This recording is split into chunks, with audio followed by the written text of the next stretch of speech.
Hello friends, welcome my channel. I hope आप लोग बहुत अच्छे से होंगे, गार्डनिंग बहुत अच्छे से कर रहे होंगे। तो आपके पौधों में जान डाल देगी। रसोई में रखी ये चीज़ें, इनकी ड्रिंक बना के पौधों को पिलाइए, छिड़किए। तो आपके पौधों में जो फंगस की समस्या होती है और प्लांट की ग्रोथ, ये सब आपकी दूर होगी। तो इस तरीके से हम ये फर्टिलाइज़र बना के डालते हैं।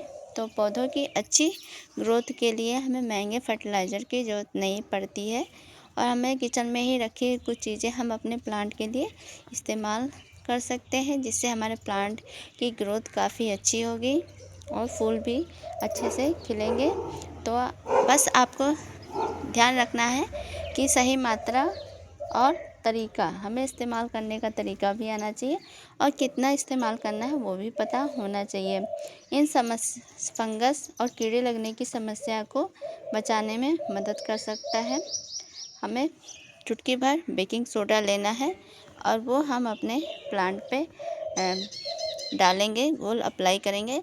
तो हमें कैसे करना है, हमें इसको फंगस या कीड़े लगने या चींटियाँ वगैरह की समस्या होती हैं तो बेकिंग सोडा आप इस्तेमाल कर सकते हैं, फंगस को भी रोकता है। तो 1 लीटर में चुटकी भर हमें बेकिंग सोडा लेना है, ज़्यादा नहीं लेना है।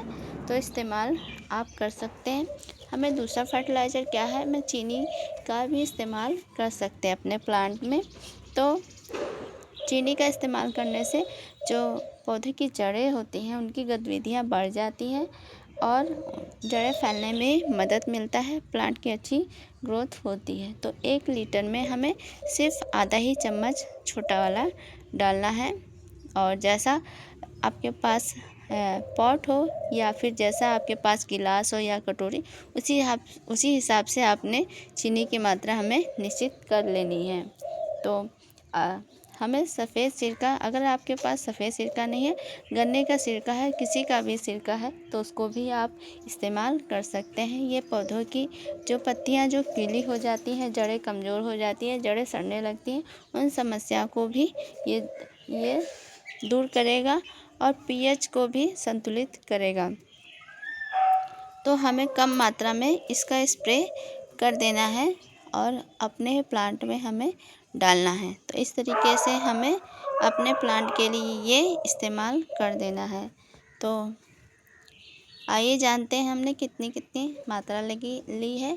तो जैसे मेरे पास छोटी सी गिलास है, मैंने उसी हिसाब से थोड़ी सी मात्रा मैंने अपने प्लांट के लिए बनाया है।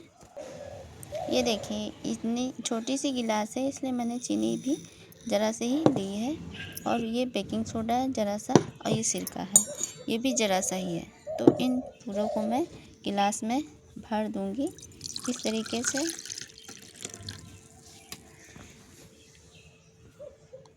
ये चीनी वाला घोल है और ये सोडे वाला घोल है।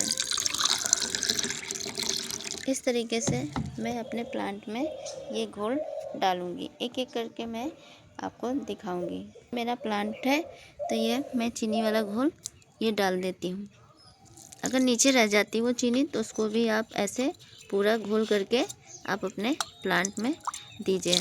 इस तरीके से अपने प्लांट में हमें देना है। बेकिंग सोडा वाला है तो इसको यहाँ इस प्लांट में देते हैं। मैं इस प्लांट में चींटियाँ लग गई हैं तो इसको हम थोड़ा सा हम अपने प्लांट में डालेंगे। यहाँ चींटियाँ लगी थी तो थोड़ा सा लहसुन की छिक्कल भी डाल दिए हैं। तो इस तरीके से हम अपने प्लांट में ये डाल देंगे।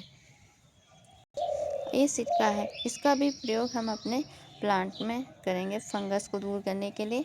तो ये इसमें सिरका थोड़ा सा ज़्यादा मुझे लग रहा है, तो मैं ये 2 से 3 प्लांट में मैं ये अप्लाई कर दूँगी। तो थोड़ा थोड़ा हर प्लांट में मिल जाएगा, तो फंगस की समस्या मेरे प्लांट में दूर हो जाएगी और चींटियाँ वगैरह भी चली जाएंगी।